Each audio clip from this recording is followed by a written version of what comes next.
February 23, 1945. Mount Suribachi, Iwo Jima. The pencil trembled in Superior Private Tadashi Yamamoto's hand as he scrolled what he believed would be his final entry in the diary hidden beneath volcanic ash in his bunker. The Americans have brought demons from hell, metal beasts that breathe fire. Like the dragons of ancient legend, we cannot comprehend such weapons. Through a narrow observation slit carved into volcanic rock, he had just witnessed something that shattered everything the Imperial Japanese Army had taught him about modern warfare. A Sherman tank, indistinguishable from dozens of others supporting the Marine advance, had suddenly erupted in a torrent of liquid fire. The stream of burning napalm consumed 3 concealed pillboxes in seconds, incinerating defenders who never knew the approaching tank carried anything more than its standard 75mm cannon. In the suffocating darkness of the tunnel system beneath Mount Suribachi, 2,000 Japanese defenders of the 109th Division listened to screams echoing through passages. What they didn't know, what their military doctrine had never prepared them for, was that American ingenuity had transformed ordinary tanks into weapons that would fundamentally break the Japanese defensive strategy across the Pacific. The crisis began on Bougainville, January 30th, 1944. The Hornet's Nest, a complex of interconnected Japanese bunkers, had resisted every conventional assault for weeks. Marine casualties mounted as portable flamethrower operators attempted to approach within their weapons' 40-yard range. The M1A1 portable flamethrower carried just 5 gall of fuel and exposed its operator to concentrated enemy fire. The statistics were devastating. Flamethrower operators had an average battlefield life expectancy of 4 minutes. Their units suffered 92% casualty rates. They were priority targets for every Japanese rifleman who understood that killing the flamethrower operator meant survival for their bunker. Complex. Lieutenant Colonel Joseph Hart of the 754 Tank Battalion watched another Marine flamethrower team get cut down 30 yards from their objective. His subsequent report would provide historians with a genesis of American flame tank development. The portable flamethrower represents our most effective bunker reduction weapon, yet its employment guarantees certain death for the operator. We must find a method to deliver flame while protecting the operator. Hartsfield. Modification on New Colonia was crude but revolutionary. His maintenance crews removed a bow machine gun from an M3A1 Stuart light tank and installed a Canadian Ronson flamethrower through the pistol port. The fuel tank holding just 10 gallons sat where ammunition had been stored. The system could fire for exactly 20 seconds. At the Hornet's Nest, the improvised flame tank destroyed 28 Japanese bunkers in a single afternoon. The crew suffered no casualties. The Japanese defenders, who had carefully calculated fields of fire to stop infantry approaches, had no contingency for a flamethrower that could engage from beyond their effective rifle range while being immune to their machine gun fire. May 15, 1944. Schofield Barracks, Hawaii. In a heavily guarded compound, Colonel George Evans assembled his development team. The Chemical Warfare Service officer had been given unlimited resources by Admiral Chester Nimitz after reviewing Hart's Bougainville report. Unmaxed team included CBS from the 117th Naval Construction Battalion, who volunteered to work 75-hour weeks. The challenge was monumental. Japanese bunkers were now being constructed to prevent tanks from approaching within 100 yards. The fuel capacity of 10 gallons meant a tank could engage just 2 or 3 targets before withdrawing to refuel. The solution would be designated CBH-1 Chemical Battalion Hawaii 1. The specifications 170 G of fuel capacity, 80 to 100 yards. Range, 2 minutes of continuous fire capability. The system required completely rewiring the tank's electrical system, installing 1,100 electrical connections, and fabricating a false gun barrel to maintain deception. The fuel mixture required extensive experimentation. Pure gasoline dissipated too quickly. The solution came from Harvard chemist Louis Feaster's invention, napalm, a thickening agent that transformed gasoline into a sticky burning gel. The optimal mixture, 94% gasoline, 6% napalm powder, creating a substance that burned. At 1,500 to 2,000 degrees Fahrenheit, June 15, 1944. D-Day at Saipan. The 2nd and 4th Marine Divisions stormed ashore, expecting fierce resistance from 32,000 Japanese defenders, double the number American intelligence had predicted. What neither side knew was that 24 M3A1 Satan flame tanks were coming ashore, about to introduce the Japanese to mechanized flame warfare. Lieutenant General Yoshitsugu Saito, commanding the Japanese 31st Army, had spent 6 months fortifying Saipan according to Japanese doctrine dating from 1909, which emphasized aggressive counterattack. The concept of passive defense was considered distasteful to the Japanese spirit. Captain Sukai Oba of the 18th Infantry Regiment later wrote, "We had prepared for everything: naval bombardment, aerial attack, tank assault. We had contingency plans for American flamethrowers based on our experience in China, but we assumed these would be carried by infantry we could shoot before they got within range. Nobody imagined the Americans would mount flamethrowers on tanks." The first Satan tank engagement occurred at 0943 hours on June 16th at Okinawa. Lance Corporal Toshio Takahashi, manning a concealed Type 92 heavy machine gun position, watched the approaching Sherman tank. His bunker had survived direct hits from naval gunfire. I watched the tank approach to within 100 m. Takahashi testified during post-war interrogations. "I was preparing to fire at the infantry when suddenly the tank erupted in flame. Not a shell, a continuous stream of liquid fire. It hit Sergeant Yamada's bunker. The fire entered through the gun slit. 10 seconds of screaming. Then silence. The psychological impact rippled through Japanese defensive positions. At Hell's Pocket, Major Koshi Yoshida, commanding the 136th Infantry Regiment, 2nd Battalion, received increasingly panicked reports from his forward positions. His adjutant, Lieutenant Hiroshi Ito, recorded in the battalion war diary, "The men report tanks that shoot streams of fire. The flame enters our bunkers through gun ports and observation slits. Men not touched by flame suffocate from lack of oxygen. There is no defense." Yoshida's response, dictated by military tradition, was to order his men to display the Yamato spirit and die honorably at their posts.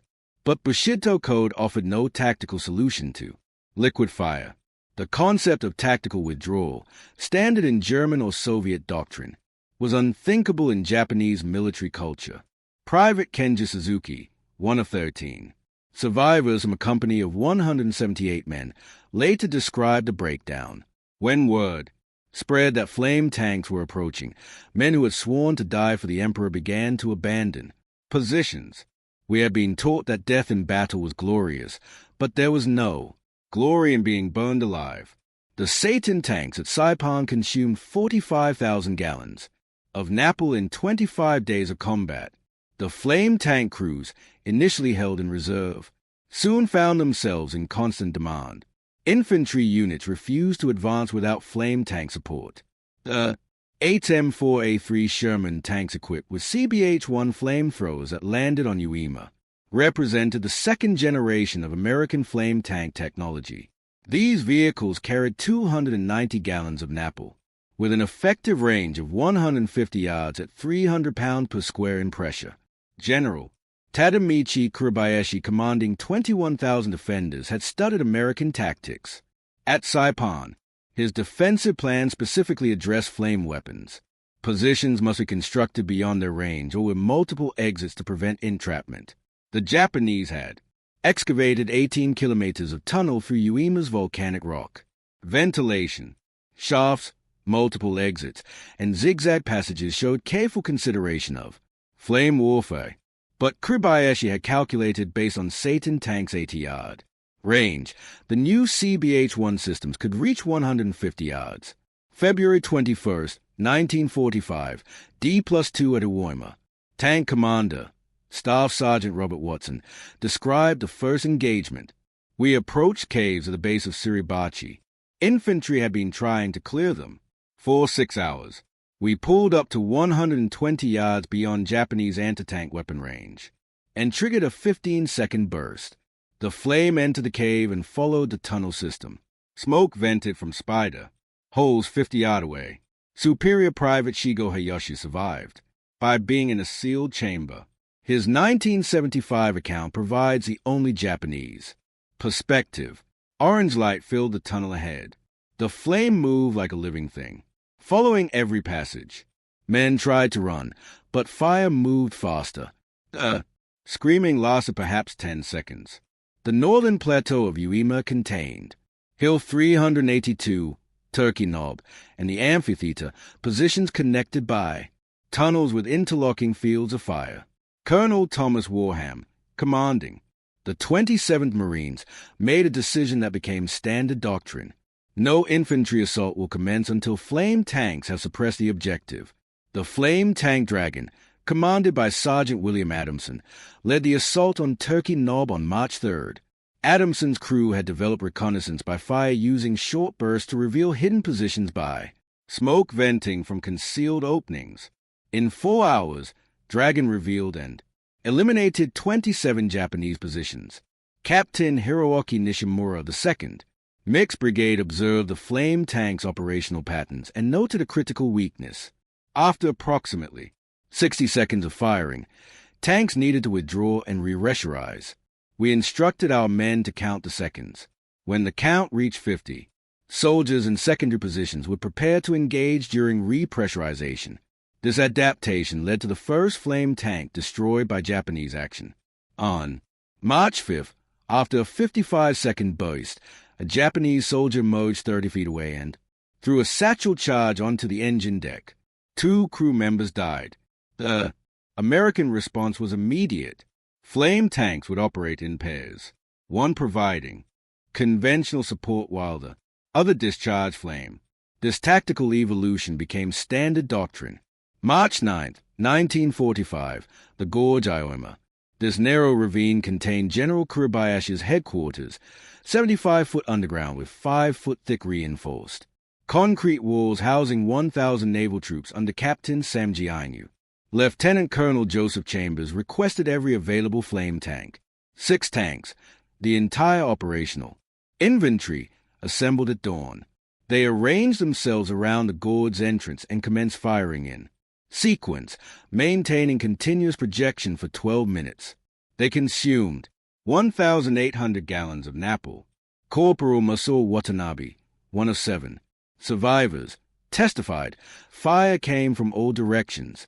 It entered every cave, tunnel, position. Men tried fleeing deeper, but flame followed, consuming oxygen. Captain Aino ordered counterattack, but men refused. The first time Japanese soldiers disobeyed direct orders. The deployment of the 713th Tank Battalion, Provisional Flamethrower, to Okinawa represented the final evolution of American flame tank doctrine. This entire battalion, 54 Sherman tanks, converted to flamethrowers, had trained for 4 months at Schofield Barracks.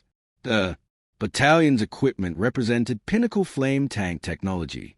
The PAWSH-5 system mounted coaxially with a main gun, allowing tanks to retain conventional armament.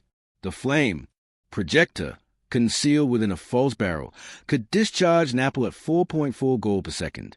April 7, 1945. The 713th landed at Higuchi Beaches with 53 operational tanks. They faced General Mitsuru Ushima's 32nd Army, 110,000 troops defending 60 miles of interconnected tunnels throughout the Shuri Line. April 19, 1945, became the Black Day of American armor on Okinawa. The 27th Infantry Division, supported by 30 tanks, including 8 flame tanks, assaulted Kakuzu Ridge. The Japanese allowed tanks into a kill zone before opening fire with 47mm anti-tank guns, magnetic mines, and suicide teams. 22 American tanks were destroyed in 4 hours, the greatest single tank loss in Pacific War history. 3 were flame tanks, their burning napalm creating pillars of black smoke. Captain Robert Williams of Company A, 713th Battalion, provided crucial analysis. The Japanese didn't develop a counter to flame tanks. They concentrated everything against all tanks. Indiscriminately, our losses were proportional. The flame tanks that engaged targets before being hit eliminated objectives as effectively as ever. Within 72 hours, replacement flame tanks arrived. Tactics evolved immediately. Flame tanks would advance behind conventional tanks. Infantry would provide close security. Artillery would suppress anti-tank positions. May 12th to 19th, 1945.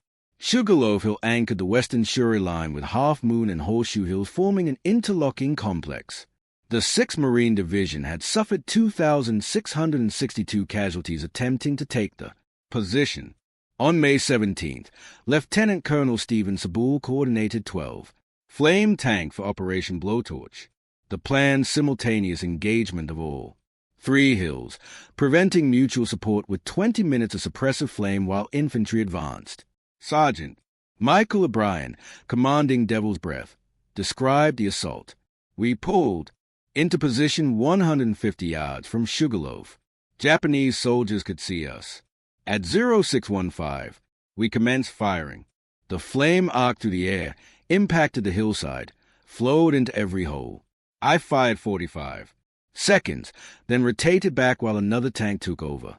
Private First Class Yukio Miyamoto, 1 of 11 survivors from 400 defenders. We knew flame tanks were coming. We could hear their different engines. Colonel Mita ordered us to deepest bunkers, but flame found us through ventilation shafts. Those nearest vents died instantly. Others suffocated. I survived, in the furthest corner, holding my breath, then crawled through bodies. May 29th, 1945. Shuri Castle, ancient seat of the Ryukyu Kingdom, had become General Ushima's headquarters. The limestone foundations contained a 3-level command complex housing 1,000 staff officers. 6 flame tanks from Company A, 713th Battalion, approached from 3 directions. At 1,400 hours, they commenced firing in coordinated sequence for 18 minutes, consuming 2,100 gallons of napalm. Colonel Hayamakaya Hara, Ushima's operations officer, described the underground perspective. The command post was 20 m underground, protected by 3 m of concrete. We thought ourselves immune. Then ventilation. Shafts glowed orange. Temperature rose so rapidly papers burst into flame. General Ushima ordered evacuation, but exits were blocked by fire. The 713th Tank Battalion's final statistics from Okinawa revealed mechanized flame warfare's efficiency. Japanese eliminated 4,788 confirmed killed. Prisoners captured 49. American casualties 8 killed, 1 missing in action, 111 wounded. Tank losses 41 knocked out, 26 returned to service. Napalm consumed 200,000 gallons. The casualty exchange ratio, approximately 598 to 1 in terms of killed, exceeded any ground combat unit in the Pacific. Military reports often cited 40 to 1 effectiveness when considering overall operational impact, including positions destroyed and strategic value. The inability to develop counter measures demonstrated complete institutional breakdown. Japanese military doctrine unchanged. Since 1905 emphasized spiritual superiority over material factors. Training manual stated, material superiority must be overcome by spiritual superiority. Colonel Masanobu Tsuji admitted in 1962, we knew Americans developed tank. Flamethrowers after Saipan reports reached Imperial headquarters, but acknowledging need for countermeasures meant admitting Yamato's spirit couldn't overcome American technology. Such admission was impossible. Technical solutions proposed in June 1945 never materialized. Project Mizuchi water curtains to block flame. Water evaporated instantly. Project Ishikawa double walls with crushed rock. Napalm flowed around obstacles. Project Kazuguruma. Ventilation fans. Metal blades melted. Increased airflow. Drew flame deeper. In 1985, historian Dan King interviewed 100 Japanese veterans who faced flame tanks. Their testimony provides unique insight. Corporal Toshio Kondo, burned at Sugarloaf. Death held no fear. We were already dead by choice, seeking honorable death, but flame tanks offered no honor. You cannot fight fire. You can only burn or run. Sergeant Major Yoshio Yamada, 32nd Army. ISO since 1937. Faced Chinese, British, Australian, American forces. Nothing compared to flame tanks. They removed combat from war, replaced it with extermination. Operating flame tanks extracted. Psychological toll on American crews. Unlike conventional combat with instant death, flame tank operators witness victims' agony in detail. Sergeant William Morrison commanding Hell's Bells. You'd fire into a cave and hear screaming for 15 seconds. You knew exactly what was happening. Some crews wore earplugs to block out the screaming. Veterans Administration records show flame tank crews experience PTSD at rates 40% higher than conventional tank crews. The flame tank program remained classified until 1958. General Douglas MacArthur stated the flame tank saved 100,000 American casualties in the Pacific. Admiral Chester Nimitz assessed the flame tank broke Japanese will to resist more effectively than any weapon except the atomic bomb. The planned invasion of Japan allocated 720 flame tanks. Production reached 60 tanks monthly by August 1945. The Chemical Warfare Service stockpiled 2 million gallons of napalm. The 713th Battalion's operations established principles influencing American doctrine through Korea and Vietnam. Marine Corps. Publication FMFM 11 to Full Flame Warfare 1955 drew from 713. Battalion reports. Korean Warsaw PAC-5 Sherman tanks repeat success against Chinese positions. Vietnam deployed M67 tanks, but political sensitivities led to withdrawal by 1970. The Package-5 system represented remarkable engineering. 290 G napalm capacity. 300 to 375 pounds per square in operating pressure. 125 to 150 yard effective range. 4.4 goal hours maximum discharge. 270 degrees traverse. Capability. Napalm composition 6% aluminum naponate palmitate. 94% gasoline burned at 1,500 to 2,000 degrees Fahrenheit for 15 to 20 seconds after adhesion. Dummy gun barrel concealing flame. Projectors were visually identical to standard 75mm guns. This created paralyzing uncertainty. Any Sherman might be a flame tank. Japanese soldiers face an impossible choice.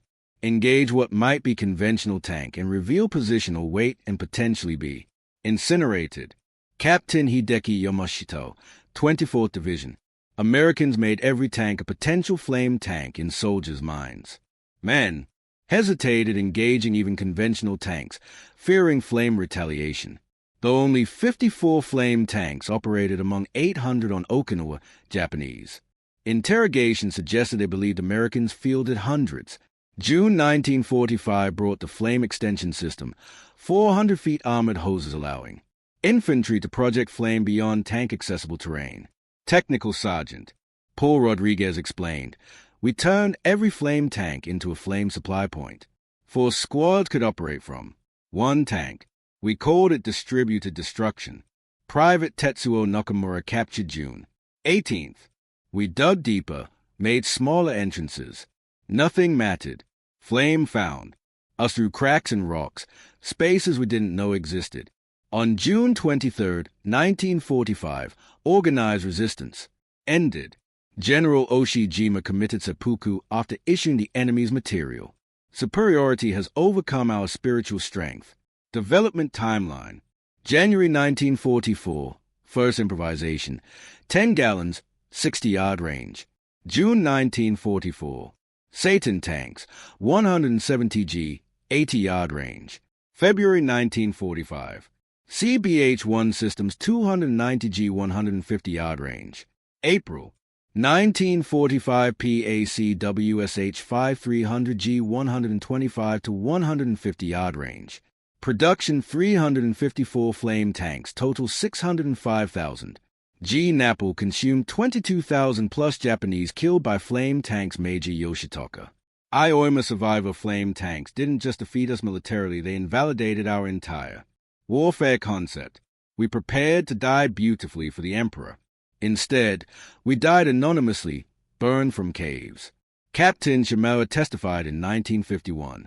We weren't defeated by brave soldiers alone. We were defeated by American industry that conceived, developed, deployed weapons we couldn't counter. Flame tanks were industrial machines processing death.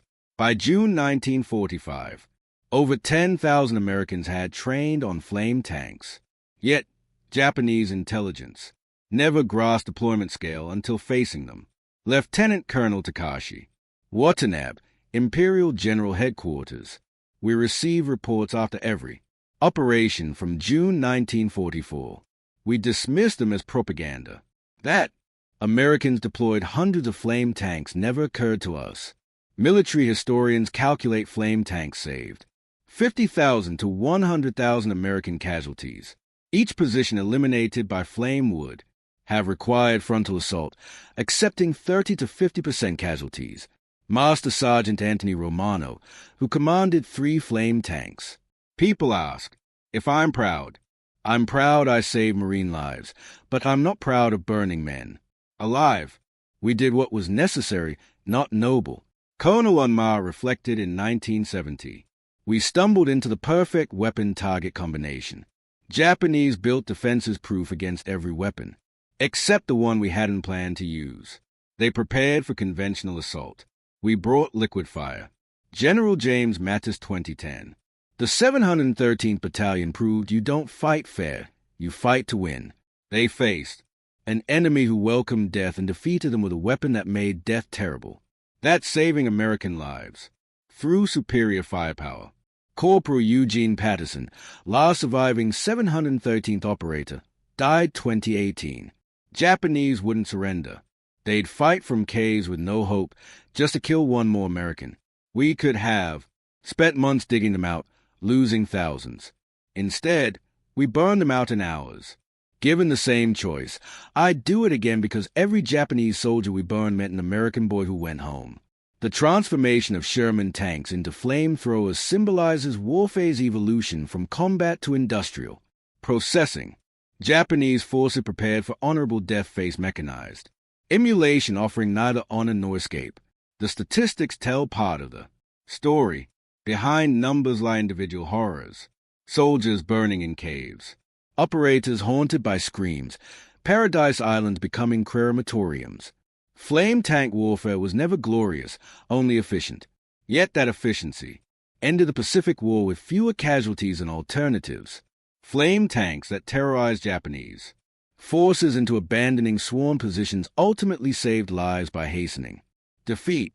Japanese soldiers discovered their enemies at industrialized warfares. Most primal terror, fire, delivered through armored vehicles immune to their weapons. They learned American innovation transformed any defense into a trap. They prepared for warriors and faced engineers. They prepared for battle and face extermination. They prepared for honorable death and face industrial immolation. Flame tanks didn't just burn bodies from caves. They incinerated military philosophy based on spiritual superiority overcoming material disadvantage. Napalm burned at 2,000 degrees Fahrenheit, and no amount of Bushido could change that. The Japanese infantry never knew American Sherman tanks were equipped with flamethrowers until liquid fire began flowing into their positions. By then, it was too late for anything but screaming.